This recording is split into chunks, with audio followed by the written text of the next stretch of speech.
Citoyens de Russie, frères et sœurs, le 9 mai, comme chaque année, notre nation s'apprête à commémorer une victoire sacrée.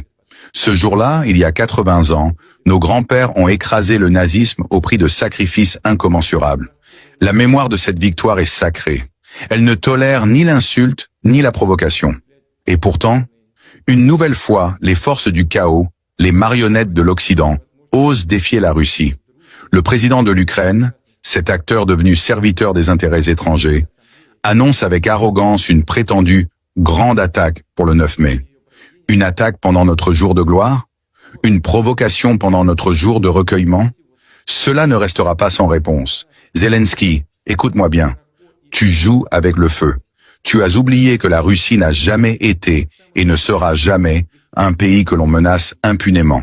Ceux qui ont tenté de le faire ont tous été brisés par notre détermination, notre foi et notre puissance. Tu parles d'une attaque. Nous te répondrons avec une frappe de l'histoire. Et vous, les dirigeants européens, vous qui alimentez cette guerre avec vos armes, vos mensonges, vos sanctions et votre lâcheté diplomatique, vous êtes complices. Ne croyez pas que vos frontières, vos traités ou vos illusions de paix vous protègent. Vous avez nourri le monstre.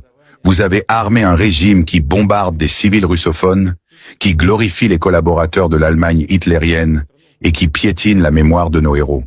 L'OTAN, cette machine rouillée de domination américaine, croit pouvoir encercler la Russie. Elle pense pouvoir nous soumettre, nous isoler, nous affamer. Mais vous avez sous-estimé l'âme russe. Vous avez oublié que notre peuple ne se rend pas.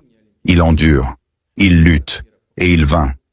Si une goutte de sang russe est versée le 9 mai, la réponse sera immédiate, brutale et inoubliable. Nous ne limiterons plus nos actions aux zones de combat traditionnelles. Toutes les chaînes logistiques, toutes les bases militaires, toutes les capitales qui soutiennent cette folie seront désormais considérées comme des cibles légitimes. La Russie dispose d'armes que le monde redoute. Nous avons fait preuve de retenue, trop longtemps. Mais cette retenue ne doit pas être interprétée comme de la faiblesse. Si notre territoire, notre peuple ou nos symboles sont attaqués ce jour-là, alors ceux qui auront semé le vent récolteront l'ouragan. Zelensky, ton théâtre touche à sa fin. Tu as sacrifié ton pays pour les applaudissements de Washington. Tu as transformé l'Ukraine en champ de ruines pour gagner des minutes d'antenne en Occident. Mais l'histoire est en marche, et elle ne retiendra pas ton nom parmi les héros, mais parmi les traîtres. Russie, prépare-toi.